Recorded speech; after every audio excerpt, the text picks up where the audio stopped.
Hi everyone, and thank you for watching. In this video, I'm going to talk about my 6-month Africa trip.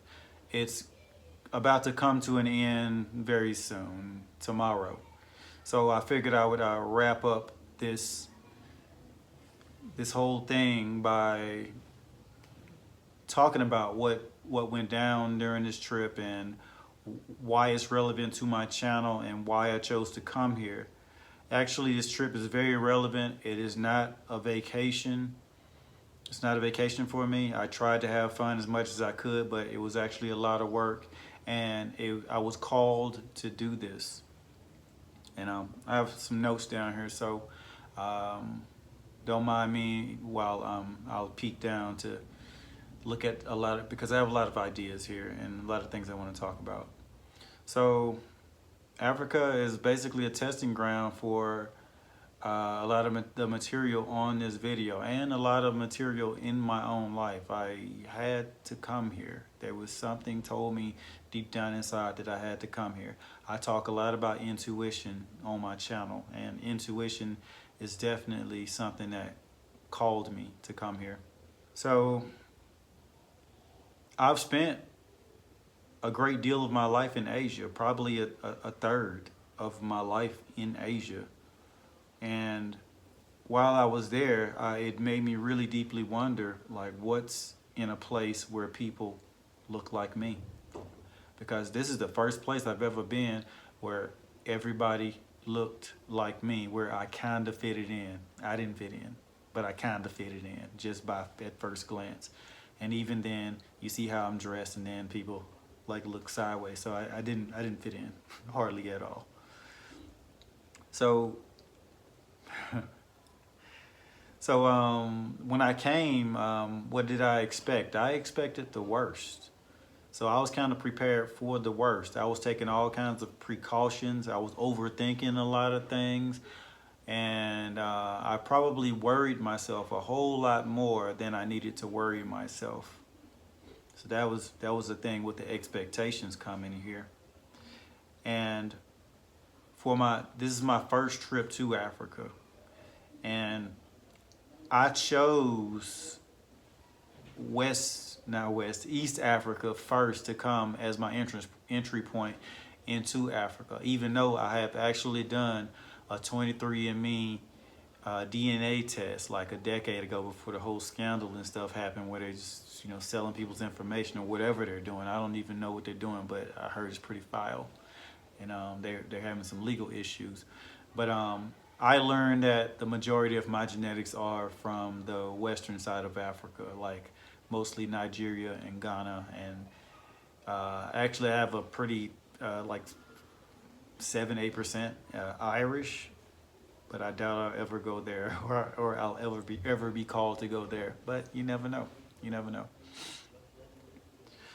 So, beyond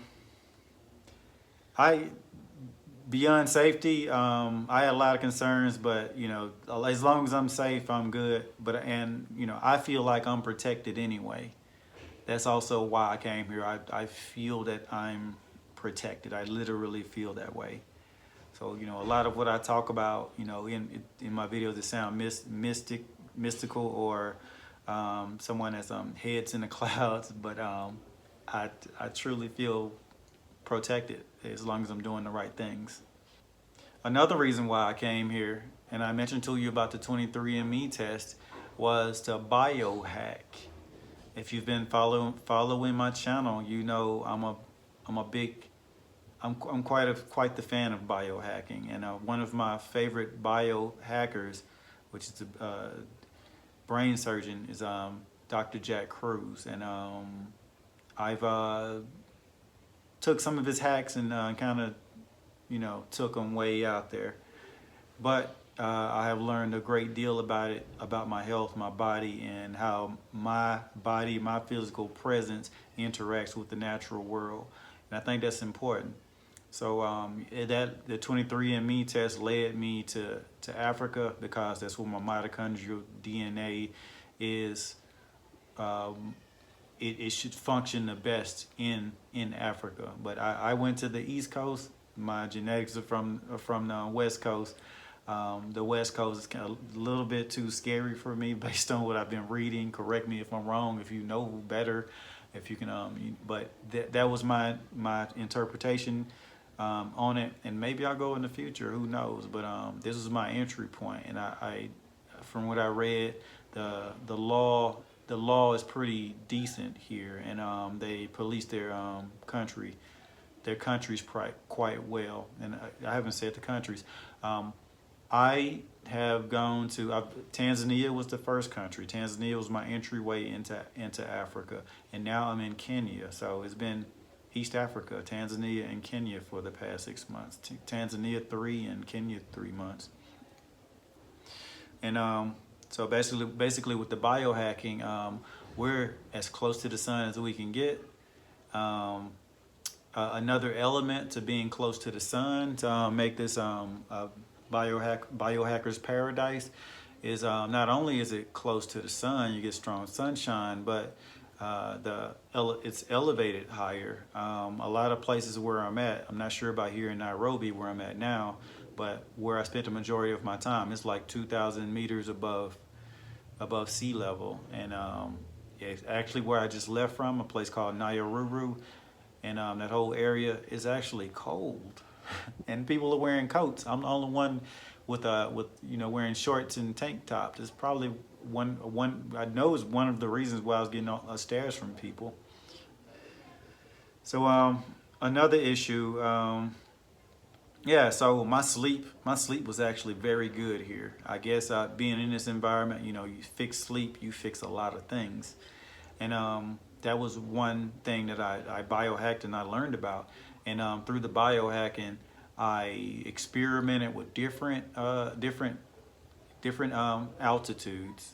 It's actually, the land is quite diverse here in Kenya. It's quite diverse, and Tanzania, all of it is pretty more diverse than I expected. I learned a lot, in terms of that. And Tanzania was heavy in the mosquitoes when the rainy season came around, and I came to Kenya, and the mosquitoes weren't really a factor, I guess because of how much cooler it is. And a lot of Kenya is highland, especially the places where I spent my time. Another issue was bottled water. Bottled water was really important while I was here. And I took bottled water very seriously. I got the best bottled water.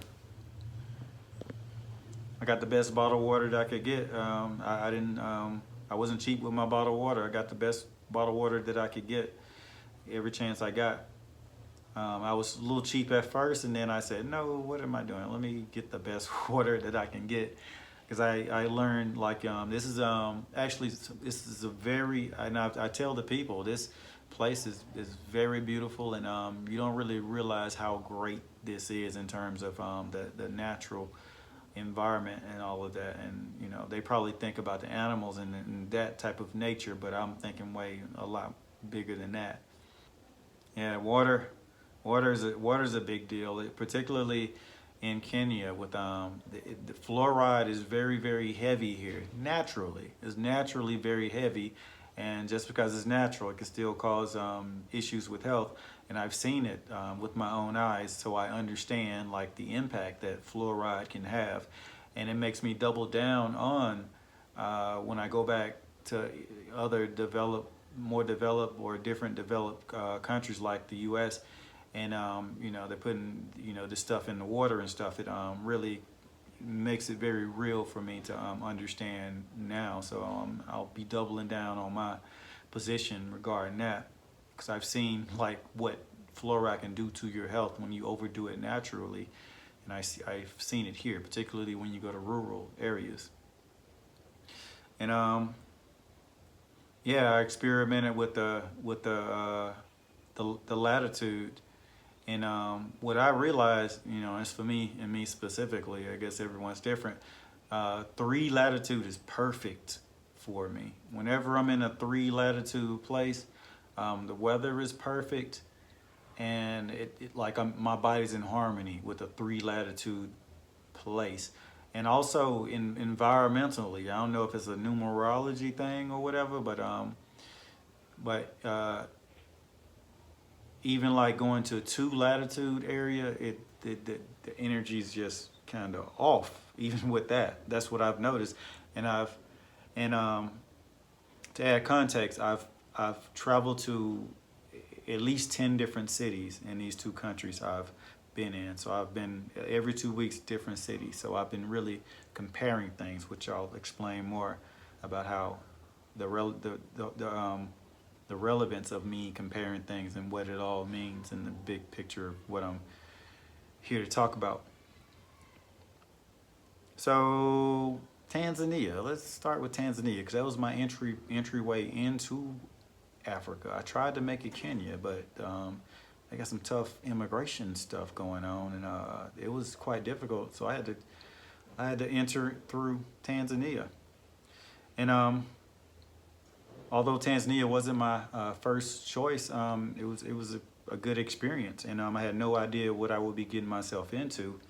And overall, the people, the culture, it's quite laid back. I mean, you can't get careless, but it's quite laid back. And in general, I felt comfortable with the average person.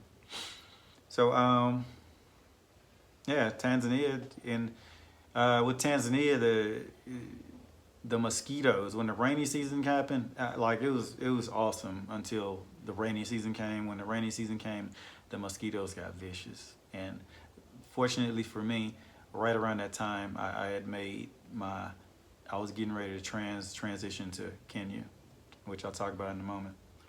So transitioning into Kenya, what I noticed was that the people were more emotionally charged than the Tanzanians, meaning both ways, like with the misunderstanding and with being shown love. The love can be expanded, and the misunderstandings can be expanded. We can things can escalate. I'll leave it like that. And I had to really pay attention to my intuition and really measure people and feel them out when I'm talking to them. Not just listen, not just look at them. Really feel them out. The intuition stuff I've talked about. I used it deeply while I have been here, because especially when I can't speak Swahili. It's a language barrier, and a lot of people can speak English, but filling in those gaps, it makes it. You miss a lot of stuff, and you miss a lot of understanding on whether you said something not good or not, or So Kenya, the landscapes were much more diverse. Every place you go is just full of rolling hills, different landscape, lots of green, lots of green, lots of nature, long roads. I'm a runner. And I could get on the roads and just run and go fresh air. Just for you could spend hours running just getting nothing but fresh air, even though you're running alongside a highway, and the highway will be isolated, and you might look to the side and see a zebra or something. Kenya's like that. Even though I didn't travel extensively in Tanzania enough to, I guess, compare things, but Kenya, I went to a lot of places. Tanzania, only a couple of places. So I guess I'm not. I didn't see enough to really compare, but that was my experience.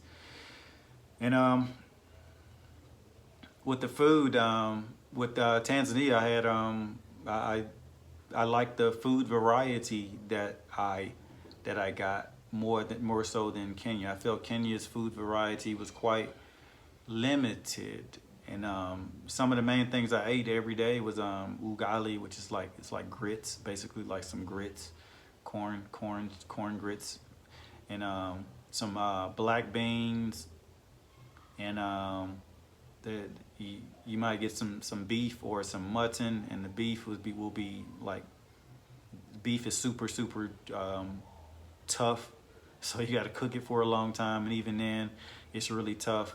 And I ate a lot of vegetarian meals because the meat was just too tough. I didn't want to pull my teeth out. So that was a thing, and you can't always get other alternatives to beef. Beef is like, one the main thing, and I don't do pork.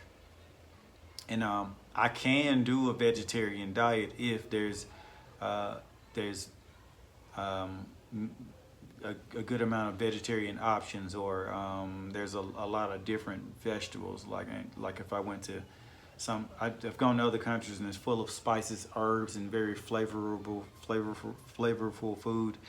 And also I can't do the vegetarian thing. I've tried for spiritual reasons and health reasons, and it didn't work. I got very sick, so couldn't pull that off. And the other reason beyond biohacking environments and stuff, why I came here, and it's basis of my channel, the spiritual stuff that I talk about, and manifestation is the reason why I got here, and I documented that in my videos. A year ago, coming here was impossible, but I did some manifestation techniques, and things came straight from my mind and straight to reality. At least that's what it felt like, because again, a year ago, this was not possible. I saw no way to be here. And God, the creator interpretations. I'm not the type of person to, tell someone what to believe. So like when I start talking about things like this on my channel, I try to stick to very tangible things or concepts that many people know about, and they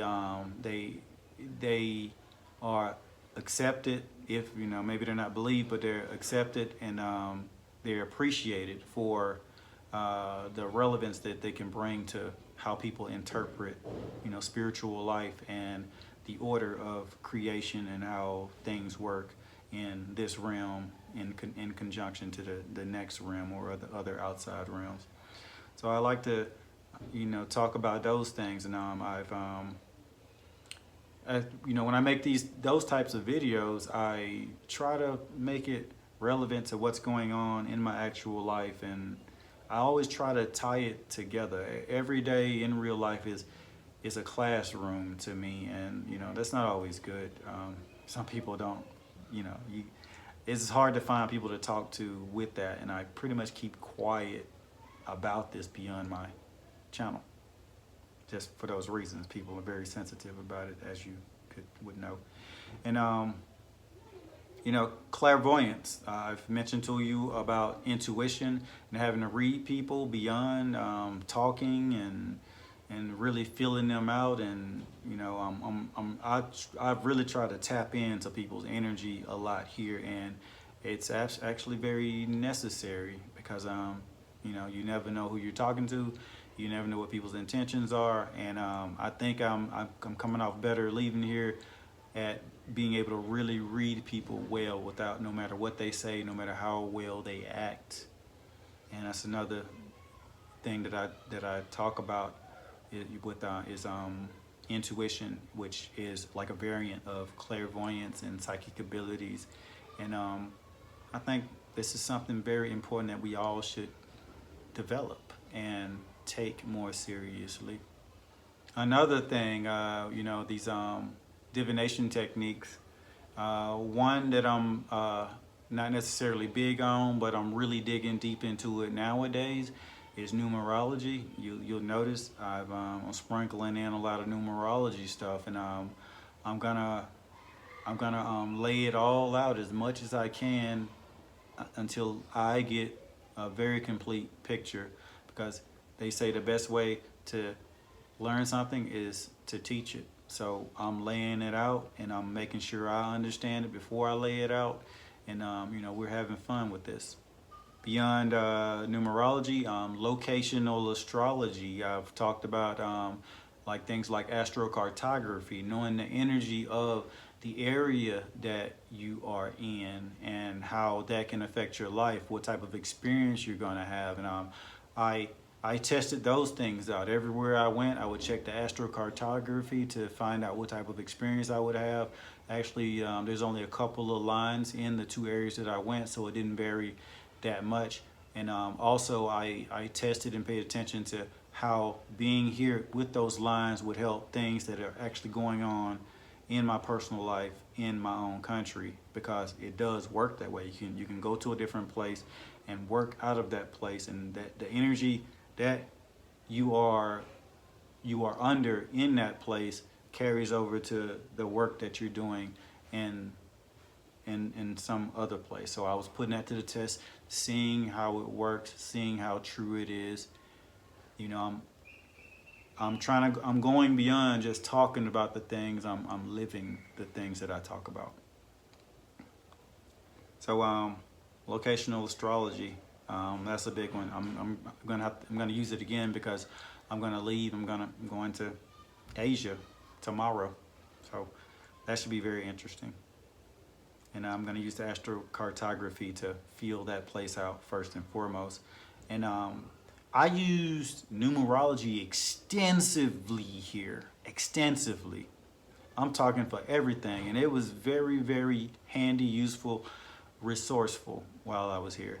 And examples like since I moved like every week or every 2 weeks, I always check the numerology. What's the numerology of this town? What do the letters of this town break down to? And it'll tell me that overall experience.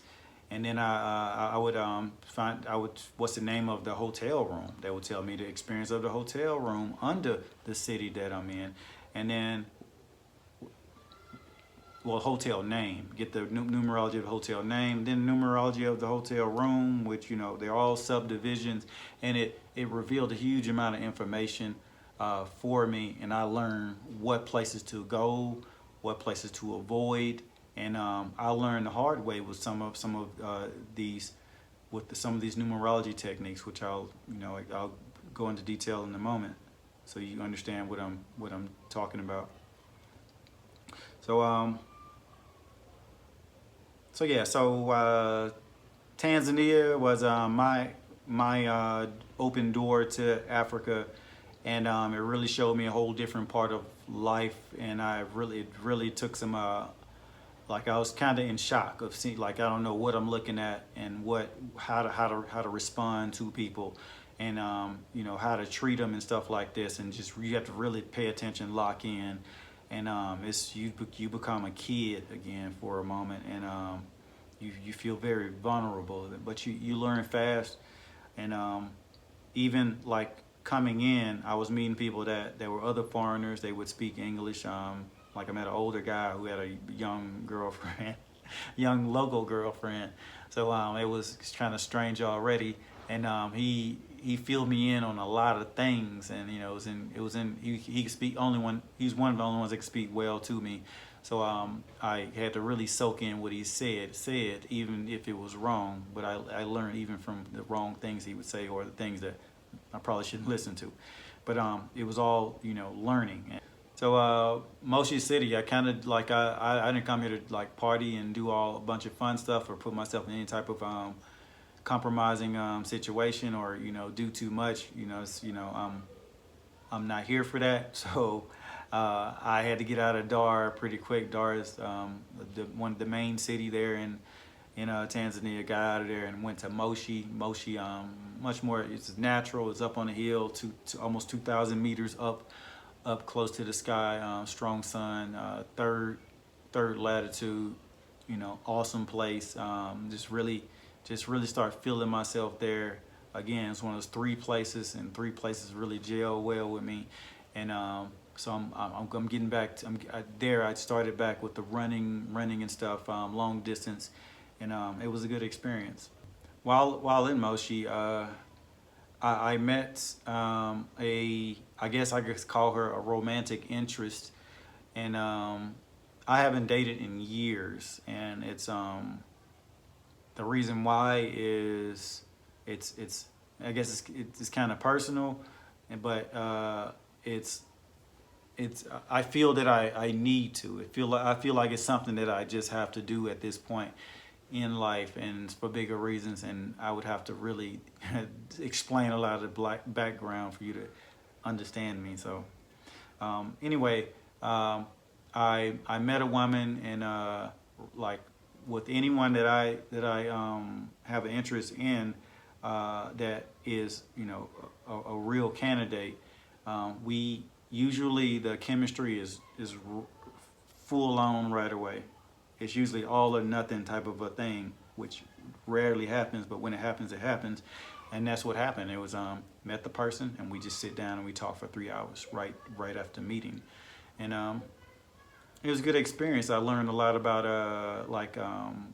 learned a lot about the culture. I learned a lot about what people expect here, their expectations versus your own, and how to compromise, understand people on their own terms, because it's a whole different culture, whole different. Everyone's thinking differently, or thinking you want something that you don't want, or thinking you don't want something that you know. Everyone's like, it's easy to misread someone here. So I learned a lot through that, and that nothing came out of that. We had a great time spent. I didn't want to take anything past anywhere where it needed to be in order to maintain the great time that we had. So I backed out, cut it short. We're good. Everyone's good. And but it felt good to do again after years, just to date. And while also there in Tanzania, and the religious culture there, what I've learned, well, both of these places, Kenya and Tanzania, but mostly Tanzania from my experience, the devout Christianity is very serious there, and it's almost to the point where everyone's expected to have the same passion that they have, and yeah, I'm just gonna leave that at that. I just feel that everybody has their own box, and everyone has their own box, and we should respect one another's boxes. And if you want to come in my box, that's cool, and I can come in your box, and everybody respect each other's boxes. But that's easier said than done. So when I crossed over the border from Tanzania to Kenya, everything is a huge change in everything. Again, I'm paying attention to all the numerology numbers. I'm looking at all the numbers of each town, everywhere I go, paying attention. What does this mean? What actually happened? And I'm fitting the energies with the things that happen. Okay, this is true. This is not true, and I'm really breaking things down. But immigrations on both sides is the rudeness was off the chain. The rudeness was off the chain. I mean, both sides. The Tanzania side, when I was in Moshi, and also the Voi side, like getting scammed out of money, having you to pay frivolous fees and stuff like this, and that's all I'm gonna say about that. That was my shock coming into Kenya. I was like, oh my God, this is how it's gonna be. So it wasn't a good start. And my first city was Voi, and Voi was awesome. It was, that it started off, that way, but went to Voi. Voi was a great introduction for me. The people were warm that I came in contact with them. I got a very cheap room to start. I don't know how my budget was gonna go, so I was trying to really be cheap on everything until I got the hang of how everything was gonna work. Yeah, I could really do well with money there. I could get by with money and enjoy myself and be comfortable there, and it's pretty good. And I made a few friends there, and also another date interest there. Same thing, full on right away meet. So I know, wow, this is what I like, and we actually made plans to meet later. I was gonna come to her city because she was visiting, and we was gonna hang out, and I was very excited to do so. We talked a lot about like this stuff, the stuff that I talk about.